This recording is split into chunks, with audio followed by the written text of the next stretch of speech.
The organ of the government which implements law and administers the country is called the executive. In India, there are two levels of executive, the central executive and state executive. Central executive consists of the president, central ministers and bureaucracy. The president and ministers are elected and they are political executive. Bureaucrats are appointed on the basis of certain qualifications and they continue in office till retirement. They are known as permanent executive. Central executive, state executive എന്നീ രണ്ട് തലത്തിലുള്ള executive systems ആണ് ഇന്ത്യയിലുള്ളത്. Central executive consist of president, central ministers അതായത് കേന്ദ്രമന്ത്രിമാർ, bureaucracy അല്ലെങ്കിൽ ഉദ്യോഗസ്ഥർ. The president and ministers are elected and they are called as political executive. പ്രസിഡന്റിനെയും മിനിസ്റ്റേഴ്സിനെയും മന്ത്രിമാരെയും എലക്ട് ചെയ്യുന്നതാണ്, തിരഞ്ഞെടുക്കുന്നതാണ്. അതുകൊണ്ട് അവരെ പൊളിറ്റിക്കൽ എക്സിക്യൂട്ടീവ് എന്ന് വിളിക്കാറുണ്ട്. Bureaucrats are appointed on the basis of certain qualifications. നിശ്ചിത യോഗ്യതയ്ക്ക് അനുസരിച്ചാണ് ഉദ്യോഗസ്ഥരെ തിരഞ്ഞെടുക്കുന്നത്. And they continue in office till retirement. അവരുടെ റിട്ടയർമെൻറ്റ് വരെ അവരുടെ ഓഫീസിൽ അവർ കണ്ടിന്യൂ ചെയ്യുന്നു. So they are called as permanent executive. അതുകൊണ്ട് അവരെ പെർമനൻ്റ് എക്സിക്യൂട്ടീവ് എന്ന് വിളിക്കുന്നു. President is the head of the Indian republic. He is elected by an electoral college for a term of 5 years. The electoral college consists of elected members of Lok Sabha, elected members of Rajya Sabha, and elected members of state legislative assemblies. Indian റിപ്പബ്ലിക്കിൻ്റെ തലവനാണ് രാഷ്ട്രപതി. 5 വർഷ കാലയളവിലേക്കാണ് രാഷ്ട്രപതിയെ തിരഞ്ഞെടുക്കുക. ഒരു electoral കോളേജാണ് രാഷ്ട്രപതിയെ തിരഞ്ഞെടുക്കുന്നത്. ഈ ഇലക്ടറൽ കോളേജിലെ അംഗങ്ങൾ ലോക്സഭയിലെ ഇലക്റ്റഡ് മെമ്പേഴ്സ്, രാജ്യസഭയിലെ ഇലക്റ്റഡ് മെമ്പേഴ്സ്, സ്റ്റേറ്റ് ലെജിസ്ലേറ്റീവ് അസംബ്ലിയിലെ ഇലക്റ്റഡ് മെമ്പേഴ്സ്. ഇവിടെ നോമിനേറ്റഡ് മെമ്പേഴ്സ് ഇലക്ടറൽ കോളേജിലെ അംഗങ്ങളല്ല. Then let us look about the qualifications of the president. He should be a citizen of India. ഇന്ത്യയിലെ ഒരു പൗരനായിരിക്കണം. Should have completed 35 years of age. 35 വയസ്സ് പൂർത്തിയായിട്ടുണ്ടാവണം. Should have all the qualifications required for the members of Lok Sabha. ഒരു ലോക്സഭ അംഗത്തിന് ഉണ്ടാവേണ്ട എല്ലാ യോഗ്യതകളും പ്രസിഡന്റിനും ഉണ്ടാകണം. All the executive powers of the central government are vested with the President of India, but he performs all these functions with the support and advice given by the Council of Ministers. കേന്ദ്ര ഗവൺമെൻറ്റിൻ്റെ എല്ലാ executive പവേഴ്സും പ്രസിഡന്റിൽ നിക്ഷിപ്തമാണ്. എന്നാൽ മന്ത്രിസഭയുടെ advice, ഉപദേശമനുസരിച്ചാണ് ഈ ചുമതലകളെല്ലാം president നിർവഹിക്കുന്നത്. Then let us look about functions of the president. Appoint prime minister and other ministers. പ്രധാനമന്ത്രിയെയും മറ്റ് മന്ത്രിമാരെയും നിയമിക്കൽ. Appoint chief justice and judges of the supreme court. Supreme കോടതിയിലെയും ഹൈക്കോടതിയിലെയും ചീഫ് ജസ്റ്റിസിനെയും മറ്റ് ജഡ്ജിമാരെയും നിയമിക്കൽ. Act as the supreme commander of armed forces. സർവ്വസൈന്യാധിപനായി പ്രവർത്തിക്കൽ. Nominate 12 members of Rajya Sabha and 2 members of Lok Sabha. രാജ്യസഭയിലേക്ക് 12 അംഗങ്ങളെയും ലോക്സഭയിലേക്ക് 2 അംഗങ്ങളെയും നോമിനേറ്റ് ചെയ്യൽ. Give assent to the bills pass by parliament. Parliament പാസ്സാക്കുന്ന ബില്ലുകൾക്ക് അംഗീകാരം നൽകൽ. Declare emergency in the country if needed. ആവശ്യമായി വന്നാൽ രാജ്യത്ത് അടിയന്തരാവസ്ഥ പ്രഖ്യാപിക്കൽ. Take decision on mercy petitions. ദയാഹർജി തീർപ്പാക്കൽ. These are the important functions of the president. Then let us look about different types of emergency. Indian Constitution gives President the authority to declare 3 types of emergencies: national emergency, state emergency, and financial emergency. The President can declare such an emergency only on the basis of a written request by the Cabinet headed by the Prime Minister. National emergency declared in India in 1962 due to India-China War, 1971 due to India-Pakistan War, and 1975 due to internal disturbance. Then mercy petition. Mercy petition is the last constitutional resort to a convict when he has been punished by the court of law. A convict can present a mercy petition to the President of India under Article 72 of the Constitution of India. Then let us look about Vice President. Vice President is also elected by an electoral college. The members of Lok Sabha and Rajya Sabha are the members of this electoral college. He is elected for a term of 5 years.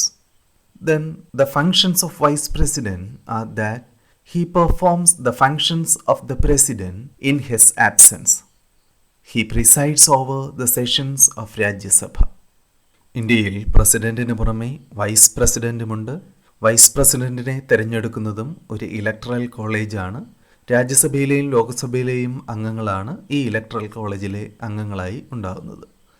രാഷ്ട്രപതിയുടെ അഭാവത്തിൽ അദ്ദേഹത്തിൻ്റെ ചുമതലകൾ നിർവഹിക്കുക, രാജ്യസഭാ സമ്മേളനത്തിൽ അധ്യക്ഷം വഹിക്കുക എന്നിവയാണ് vice പ്രസിഡന്റിൻ്റെ പ്രധാനപ്പെട്ട functions. Then let us look about Union Council of Ministers. Union Council of Ministers were under the leadership of the Prime Minister. All the functions vested with the President are really exercised by the Council of Ministers, which consist of Cabinet Ministers, Ministers of State and Deputy Ministers. പ്രധാനമന്ത്രിയുടെ നേതൃത്വത്തിലാണ് കേന്ദ്ര മന്ത്രിസഭ പ്രവർത്തിക്കുന്നത്. പ്രസിഡന്റിനുള്ള എല്ലാ ചുമതലകളും യഥാർത്ഥത്തിൽ വിനിയോഗിക്കുന്നത് മന്ത്രിസഭയാണ്. ഇതിൽ cabinet ministers, ministers of state, deputy ministers എന്നീ മന്ത്രിമാർ അടങ്ങുന്നു. The leader of the majority party or coalition in the Lok Sabha is appointed as the Prime Minister. He has extensive powers and functions. He can influence all the important decisions of the central government. ലോക്സഭയിൽ മെജോറിറ്റിയുള്ള political പാർട്ടിയുടെയോ അല്ലെങ്കിൽ coalition അഥവാ മുന്നണിയുടെയോ നേതാവിനെയായിരിക്കും പ്രധാനമന്ത്രിയായി നിയമിക്കുക. Prime മിനിസ്റ്ററിന് ഒത്തിരിയേറെ അധികാരങ്ങൾ നൽകിയിട്ടുണ്ട്. കേന്ദ്ര ഗവൺമെൻറ്റിൻ്റെ എല്ലാ തീരുമാനങ്ങളിലും നിർണായകമായ സ്വാധീനം പ്രൈം മിനിസ്റ്ററിന് ഉണ്ടാകും. Then let us look about important functions of Prime Minister. He acts as the leader of Lok Sabha.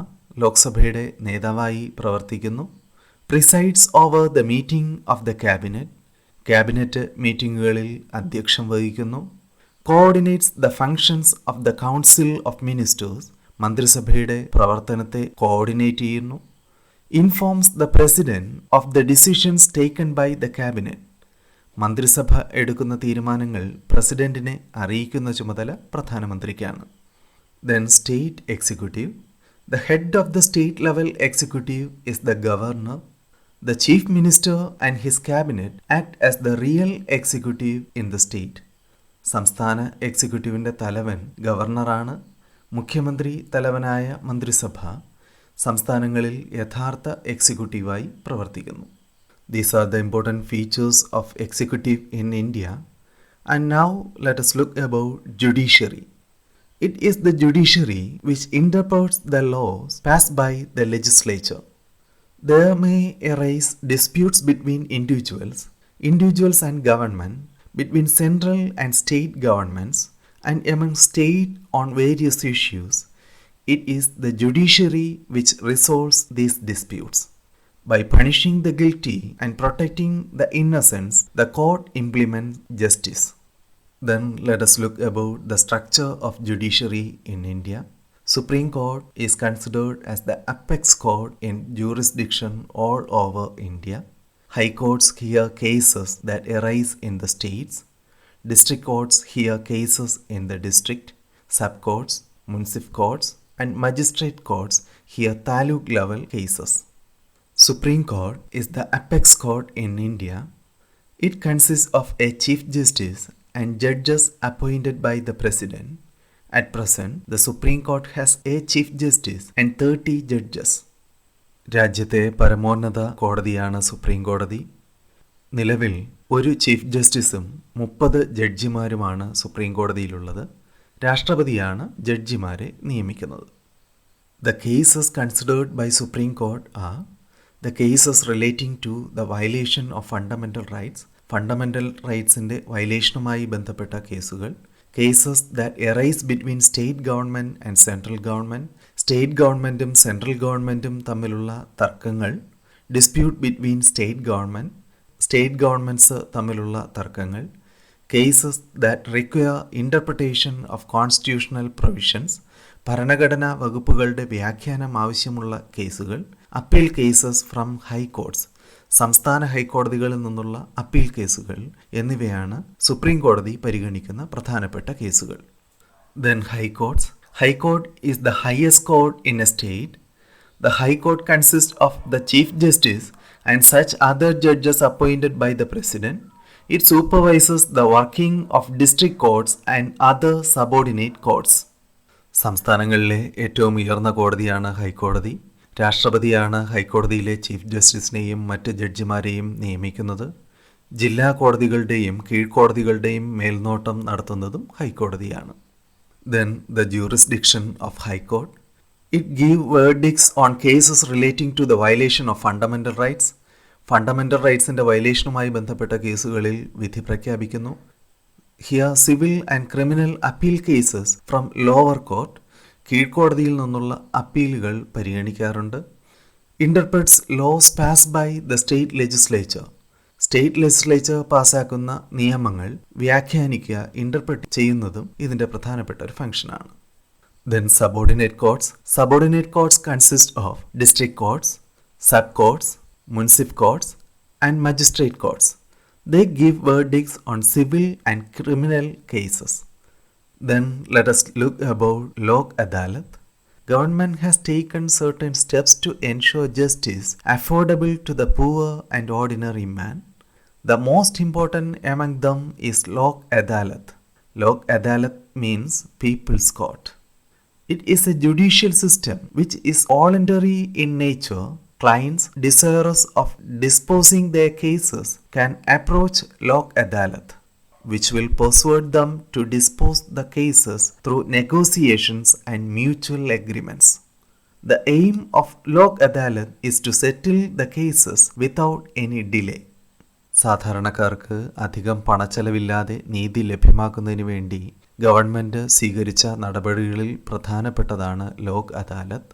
Lok Adalat എന്നാൽ ജനങ്ങളുടെ കോടതി എന്നാണ് അർത്ഥം. കക്ഷികൾക്ക് താൽപ്പര്യമെങ്കിൽ കേസ് തീർപ്പാക്കുന്നതിന് ലോക് അദാലത്തിനെ സമീപിക്കാം. കൂടിയാലോചനകളിലൂടെയും ഒത്തുതീർപ്പിലൂടെയുമാണ് ഇവിടെ കേസ് തീർപ്പാക്കാൻ കക്ഷികളെ പ്രേരിപ്പിക്കുന്നത്.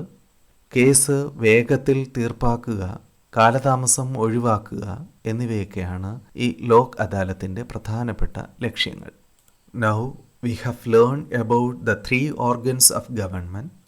Government becomes effective only when the three organs work together with mutual respect and in accordance with the constitutional provisions. Then some of the questions and activities are given in the textbook. Answers to the questions and hints to the activities are given here.